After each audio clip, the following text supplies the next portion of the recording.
We have part 2 right now of the lymphatic system, and we're going to be examining the lymphoid cells and tissues and what they look like. And this moment I'm looking at page 754, but more to the point, I'm looking at the handout that everyone always gets from me. And this is sort of, this general handout here is everything you ever wanted to know about the immune system, possibly the entire graduate course, except you were afraid to ask. And it's just sort of, it sort of summarizes what we could describe as immune surveillance. So that's what we're all about here, is immune surveillance. And what's going on, we have actually two scenarios here that I've divided by a dotted line. One scenario up here is cell-mediated immunity, and it involves the T cytotoxic cell, and it involves lysing cells that are either tumor cells or they're virally infected cells. Below the line here, we have an entirely different type of immune function, which is called humoral immunity. In humoral immunity, a B cell grows up to become a plasma cell as well as a memory cell. Memory cells are part of the program.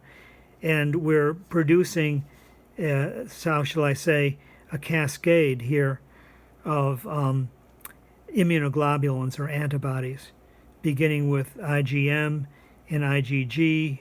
IgD is actually a surface version. IgA is something that enters mother's milk. It's part of the digestive system and respiratory system. And then finally IgE, which is a molecule of hypersensitivity. When we have memory, however, memory actually creates an ongoing supply. So when you have active immunity, you actually have an ongoing supply of IgG. That's the gamma globulin. Okay, so whenever you have an illness and you mount an immune response, here's the initiation of the illness, maybe a virus. We have the actual infection, and then we have the development of an immune response, which is the antibody or immunoglobulin. And if you were to encounter that a second time, or you were to get the booster vaccination, then you would pump up that immunoglobulin to even higher levels of concentration, and that means that your subsequent illnesses would generally be subclinical and not noticeable. Okay, so just to do this straight up workup is that we expect to see a macrophage, which is a monocyte that's left the bloodstream. We call it a macrophage when it's in the tissues. And that basically it has phagocytized, digested, and then finally displayed the pathogen, a portion of the pathogen. You know, you can imagine that you've eaten something and then you've taken a small part of that something and displayed it. It happens to be the right size. When we study the immune system, we'll be learning that the size of the foreign antigen matters because it has to mount an immune response. There are certain cells in the body, T cells and B cells, that are capable of identifying up to 3 times 10 to the 8th different antigens, foreign antigens. Since we only have 55,000 or so genes, how do we identify 3 times 10 to the 8th different things? And that's the work of T cells and B cells, is that they can actually cut their own genome and recreate their genome to create new proteins. These are the little receptors here for the antigen. Okay, so they identify what's going on. They also shake hands with one another. These are self-antigens that always have to be lined up so that everybody's shaking hands. Hi, it's me. Hello, it's me. And then here's the foreign antigen. Okay, and then the macrophage sends out interleukin-1 and activates T helper. T helper sends out interleukin-2, reactivates itself, and activates the T cytotoxic. These are interleukins, but I prefer to call them B-cell growth and B-cell differentiation factors.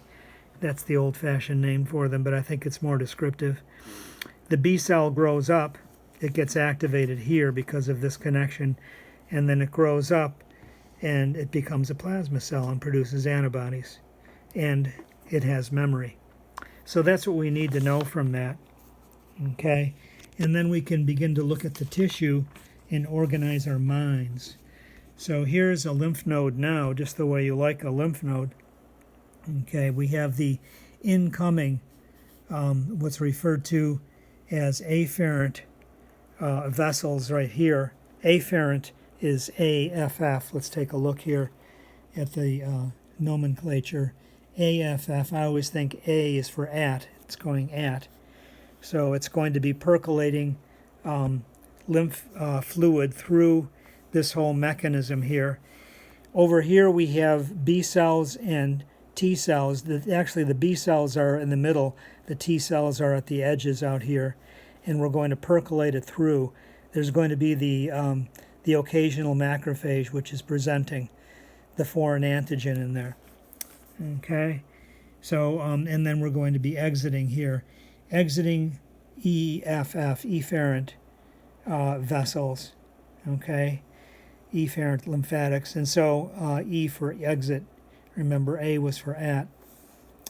Okay, so then here's an actual photomicrograph, and you can see that we have these little nodules right there.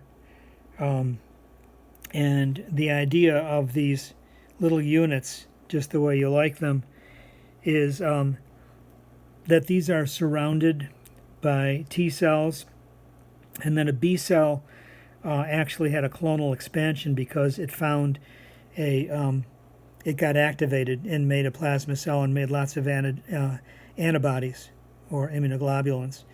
And the thing about when a B cell turns into a plasma cell, it becomes larger, it has cytoplasm, and now there's more light passing through the cell, right? These little dark dots that you see here, the individual dots are nuclei, right?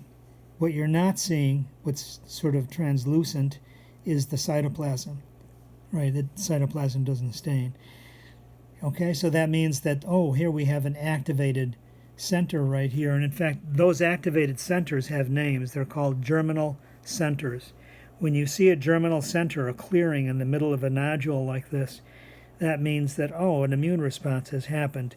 And you'll see, well, this is a lymph node, so lots and lots of immune responses. Here's an unactivated area right there. Okay, here's a newly activated area.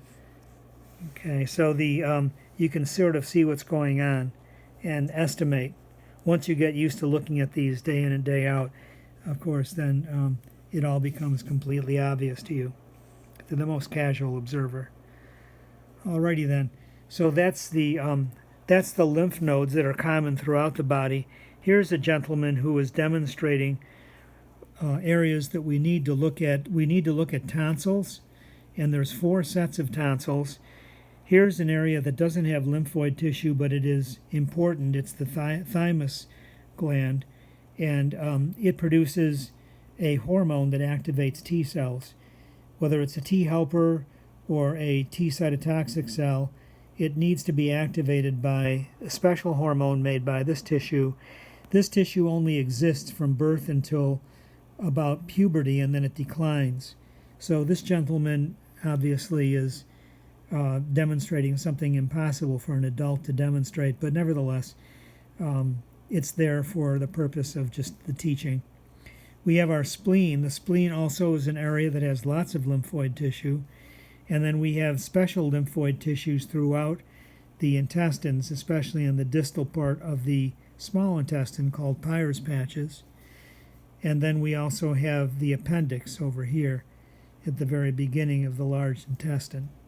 So we'll need to take a look at those areas, and we're going to begin our work at the spleen.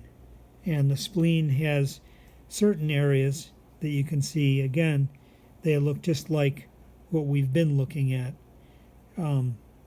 which are these nodules that become germinal centers. Okay, and this is the white pulp. Basically, let me take a moment here to explain that the spleen has 2 areas. One in which an arteriole is surrounded by white blood cells and it looks a little pussy, and we call it white pulp. Over here, we just have lots of capillaries passing through, sinusoidal capillaries, and that's the red pulp. white and red pulp. Okay, and it's the white pulp that's the lymphoid area. You can see here that we have a little arteriole, and it's surrounded by a cuff of lymphocytes. If you hallucinate carefully, you might see a very tiny little arteriole surrounded by a cuff of white blood cells.